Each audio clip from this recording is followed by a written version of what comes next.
के लाला हो लंबसुर वाला हो, गौरी के लाला हो लंबसुर वाला हो, लड्डू तोला भातेगा।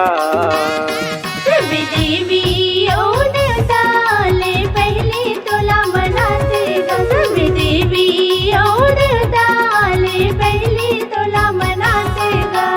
गौरी के लाला हो लंबसुर वाला हो, गौरी के लाला हो लंबसुर वाला हो, लड्डू तोला भातेगा।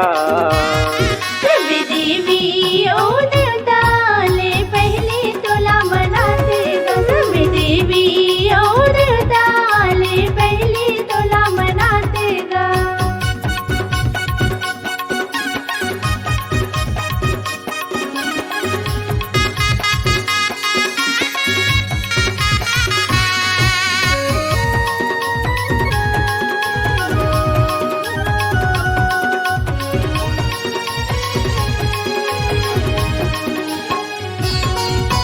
भादो महीना तोला देवाला के हमन बैठा थनी।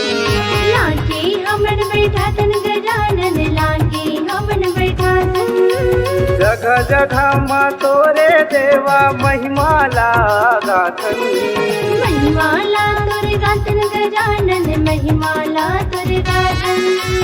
उमा के लाला हो एक दंत वाला हो, उमा के लाला हो एक दंत वाला हो, लड्डू तोला भातेगा।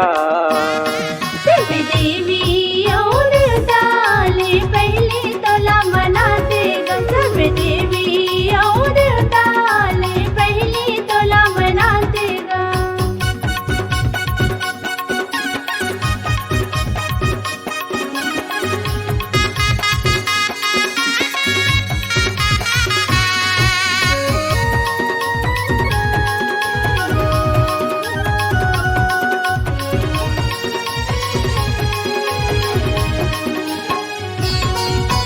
मन माँ पूरा आस लेके तोरे कर सब जाते।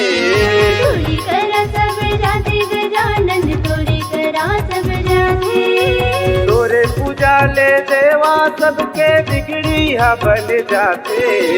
बिगड़ी हाँ बन जाते गजानन, बिगड़ी हाँ बन जाते। भोला के लाला हो एक दंत वाला हो, भोला के लाला हो एक दंत वाला हो, लड्डू तोला भातेगा।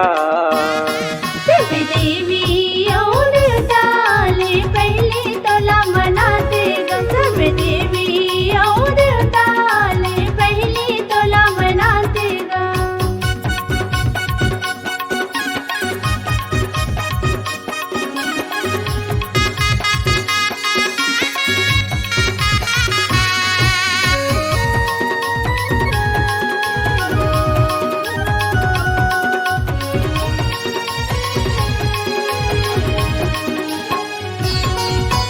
तीनों लोक के तहा स्वामी महिमा तोरे भारी है। महिमा तोर भारी गजानन, महिमा तोर भारी है। पहली पूजा तोर होते मुसवा तोर सवारी है। मुसवा तोर सवारी गजानन, मुसवा तोर सवारी है। गौरी के लाला हो एक दंत वाला हो, गौरी के लाला हो एक दंत वाला हो, लड्डू तोला भातेगा। सब देवी